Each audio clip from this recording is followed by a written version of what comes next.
नमस्कार विद्यार्थी मित्रांनो, चालू घडामोडी 2026मध्ये आपलं स्वागत आहे। तर पहिला प्रश्न बघा, T20 महिला विश्वचषक 2026 कोणी जिंकलेला आहे? तर पहिला ऑप्शन आहे ऑस्ट्रेलिया, दुसरा ऑप्शन आहे इंग्लंड, तिसरा ऑप्शन आहे वेस्ट इंडिज, चौथा ऑप्शन आहे न्यूझीलंड।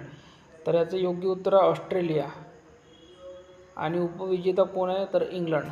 प्रश्न लक्षात ठेवा, खूप महत्त्वाचा प्रश्न आहे। तर बघा, इंग्लंड महिला 150 बाद 20 ओव्हरमध्ये बनवले होते आणि ऑस्ट्रेलिया महिला 153 17.1 ओव्हरमध्ये बनवले आहे। ऑस्ट्रेलिया महिला 7 गडी राखून विजयी सामना। ठीक आहे।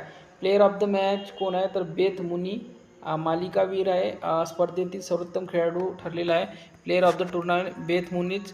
आणि महिला T20 विश्वचषक विजेते बघा, तर एकूण 7 वेळा ऑस्ट्रेलिया जिंकलेली आहे, हे लक्षात ठेवा। आणि त्यांचं वर्ष बघा, 2010, 2012, 2014, 2018, 2020, 2023 आणि 2026। इंग्लंड 1 वेळा जिंकलेली आहे 2009ला, वेस्ट इंडिजसुद्धा एकच वेळा जिंकलेली आहे 2016ला, न्यूझीलंडसुद्धा एकच वेळा जिंकलेली आहे 2024ला। तर हे काही महत्त्वाचे पॉईंट आहेत जे परीक्षेमध्ये 100% विचारतात। पुढील प्रश्न पहा, अखिल भारतीय मराठी साहित्य संमेलनाचे ऐतिहासिक 100 वर्ष पर्व शतक महोत्सवी संमेलन कुठे आयोजित केले जाणार आहे? तर पहिला ऑप्शन आहे नागपूर, दुसरा ऑप्शन आहे मुंबई, तिसरा ऑप्शन आहे नाशिक, चौथा ऑप्शन आहे पुणे।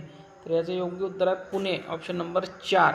तर हे भव्य संमेलन सावित्रीबाई फुले पुणे विद्यापीठाच्या परिसरात 28 ते 31 जानेवारी 2027 दरम्यान पार पडेल, म्हणजेच पुढच्या वर्षी। ठीक आहे। तर पुढचा प्रश्न पहा, प्रश्न क्रमांक 3, WTTC 2024-25च्या अहवालानुसार जागतिक पर्यटन अर्थव्यवस्थेमध्ये भारताने कितवे स्थान पटकावले आहे?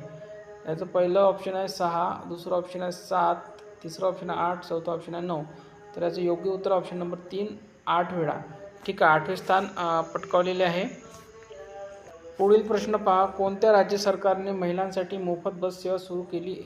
पहिलं ऑप्शन आहे केरळ, दुसरं ऑप्शन आहे कर्नाटक, तिसरं ऑप्शन आहे अरुणाचल प्रदेश, चौथा ऑप्शन आहे उत्तर प्रदेश। तर याचं योग्य उत्तर आहे केरळ, ऑप्शन नंबर 1 याचं योग्य उत्तर राहणार आहे। पुढील प्रश्न पहा, भारत सरकारने यांच्या भारताचे सॉलिसिटर जनरल म्हणून आणखी 3 वर्षासाठी पुनर्नियुक्ती केलेली आहे।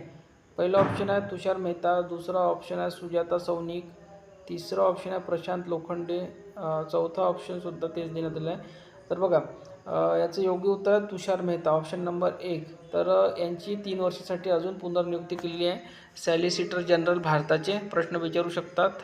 पुढचा प्रश्न पहा, प्रश्न क्रमांक 6, मेटा कंपनीचे लोकप्रिय मेसेजिंग प्लॅटफॉर्म व्हॉट्सॲपच्या CEO पदी कोणाची नियुक्ती करण्यात आली आहे? तर याचं योग्य उत्तर आहे कुणाल शहा। ठीक आहे। आणि कुणाल शहा हे क्रेडचे संस्थापक आहे, हे सुद्धा लक्षात ठेवा। कुणाल शहा आता CEO करण्यात आलेले आहे व्हॉट्सअप या मेसेजिंग कंपनीचे।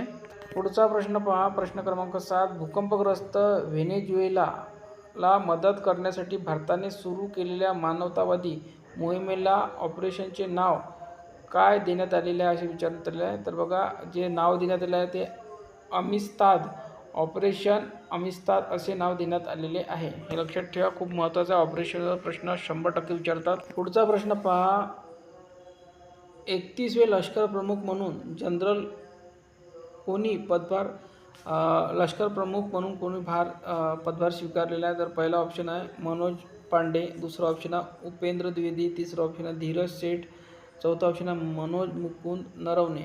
तर याचे योग्य उत्तर आहे धीरज सेठ, ऑप्शन नंबर 3 याचं योग्य उत्तर राहणार आहे। याच्या आधी जे पद सांभाळलेलं होतं ते होते उपेंद्र द्विवेदी यांनी, हे कार्यरत होते, हे लक्षात ठेवा। पुढील प्रश्न पहा, विक्रम साराभाई अंतराळ केंद्राच्या VSSC नव्या संचालकपदी कोणाची नियुक्ती झाली? पहिला ऑप्शन आहे डॉक्टर YP राजन, दुसरा ऑप्शन आहे S सोमनाथ, तिसरा ऑप्शन आहे राजेश कुमार सिंह, चौथा ऑप्शन आहे डॉक्टर समीर V कामत। तर याचं योग्य उत्तर आहे doctor YP Rajan, option number 1 याचं उत्तर बरोबर आहे।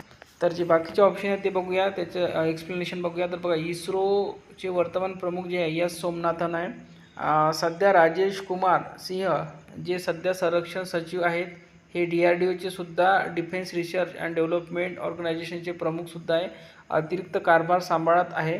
त्यांना डॉक्टर समीर व्ही कामत यांच्या निवृत्तीनंतर मे 2026च्या अखेरीस हे पद स्वीकारलेले आहे.